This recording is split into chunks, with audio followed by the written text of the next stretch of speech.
Hi guys, welcome back to the channel. I want to make a quick video. This is just something that came to mind a few hours ago, and I decided to make a video about it. I have spoken to several people regarding visa application. A vast majority of those people being those applying for F1 student visa to the US. And I quickly want to touch on something that I think would be very beneficial to applicants. I don't think a lot of things has changed concerning the US visa application, and this is something that applied many years back and just last year, and I believe it still applies, regardless of when it is, So this is so what I'm talking about is how you respond to sponsorship questions by visa officers. And now, before I get to that, I want to talk about the 4 categories of questions. All the questions the visa officer would ask you will most likely fall under. So what I mean is this: every single question you will get asked at the visa interview would most likely fall under one of these 4 categories. The first one is, are you going to the US for what you claimed in your application you're going for? Say you say you're going to the US for studies. After your studies, you'll be back to your home country. The officer wants to find out if you're truly going to the US for studies and nothing else but studies. There are ways people would lie. They're going to the US for studies, they go for something else. They're going to the US for visit, and they do something entirely different from that. So the officer want to find out if you're truly going to the US for what you claim in your application. So that is the first category. The second category would be, would you be a threat to the United States of America if given a visa? So, a lot of us are aware of terrorist attack, like 9/11. That's a very popular one. The U.S. got attacked by the World Trade Center. For those of us that remember that. So that's one amongst many attacks the U.S. has experienced. So the officer wants to make sure you are not a threat to the United States of America if given a visa. So some questions you'll be asked on that day would fall under this category. The question may come in different forms, but what the officer is trying to find out by asking those questions is to make sure you're not a threat to the United States of America. The third question would be, do you have enough money, or do you have enough finances to take care of yourself when you're given a visa? So in other words, are you going to be a liability to the United States of America? Are you going to get to the US and be stranded? They don't want you to be a liability to the country. So some questions they would ask you would fall under this. Matter of fact, this is one of the most important categories also. They want to make sure you're not lying about your finances. They want to make sure you have enough money to take care of yourself. So while you're preparing for your interview, this is one of those questions you really want to take your time, to dwell on. The first 2 are important to the US, but for you,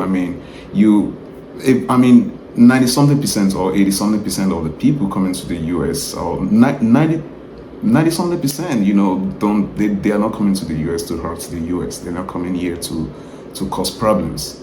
So you don't fall under those first 2 categories most likely. But the last 2 are do you have enough finances to take care of yourself? That is something you want to make sure you're prepared for. You really take your time to prepare for that. And the fourth one would be, will you return to you? So this one applies to people that are applying for temporary visa. Say you're applying for a student visa, B1, B2, tourist, visit visa, any kind of temporary visa,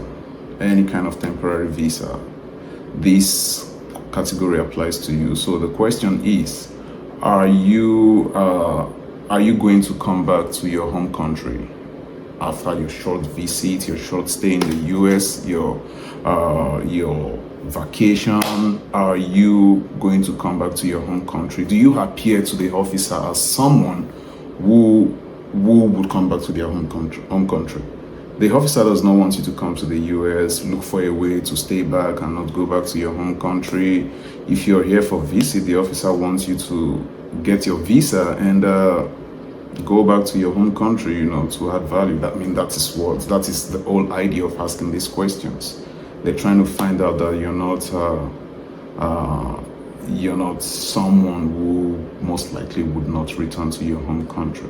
So these four categories of questions, you have to take your time to prepare answers, to questions that will come in these categories. The first one, for instance, are you a threat to the United States? There are a list of questions like yes, no, true, false questions, on your DS-160 that you're going to fill on in preparation for your application. There are a lot of true, false questions there that will help the officer have an idea of what kind of person you are. Are you someone of good moral character? Are you a security threat? Those type of things. The officer will kind of weigh what kind of person you are. Based on the way you respond to those questions.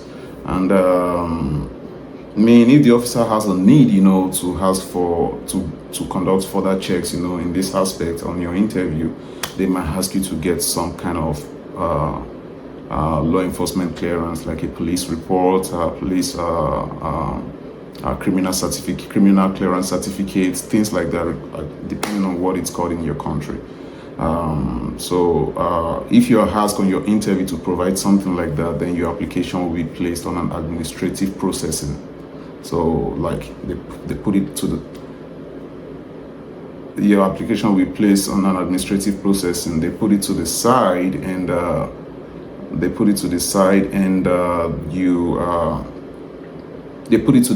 then you are asked to provide that document before your application can be processed.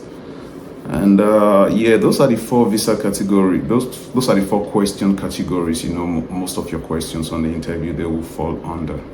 And now let's quickly discuss how you respond to sponsorship questions. Some years back, being passive on this question used to be a better route to go. The officer asks you, hey, who's sponsoring this trip? You just want to say my father, my mother. Like the officer asks you, you answer. They ask you, answer. You don't want to give them too much information.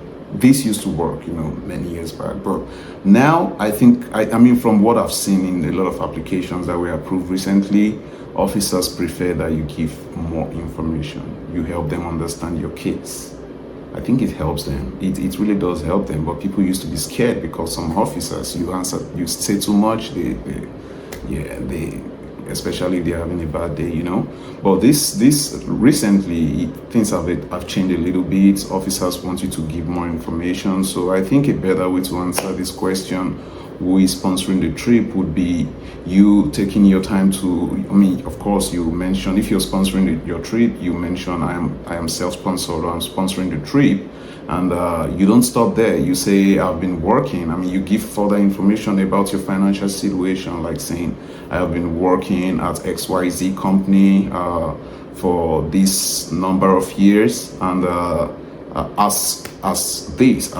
you mention your role in the company, and you mention how much you earn yearly. You give all that information. You help the officer, get a sneak peek, at your financial situation, not just a simple I am sponsoring myself, and you just stop there. I think giving further information helps. Who is sponsoring you? My father is. My father is the CEO of XYZ company. He has owned this company now for 20 years. He's been running it for 20 years. And say it's a hotel, for instance. He runs, a chain of hotels, in Nigeria and in Benin Republic. We have 20 real estate in total, in his amongst his properties, and his total annual turnaround, how much he makes yearly, is XYZ million naira, $1 million, whatever, the case may be. So you want to give detail. You don't just want to stop at my father is sponsoring me and that's it. So giving this detail really helps the officer understand your financial situation. So I thought I would come make a video about this and help you guys, give a little tip on how to answer these questions rather than just mentioning the name of your sponsor and just stop there. That doesn't cut it anymore as it used to. Thank you so much for coming back to watch the video. I really do appreciate your responses to the last video I uploaded. I truly do appreciate. Please do subscribe if you haven't done so already. Subscribe, share, like, and comment. This really help with the YouTube algorithm and helping pushing our contents even further. Thank you so much for spending time with me. I'll see you in the next video. Thank you so much. Bye.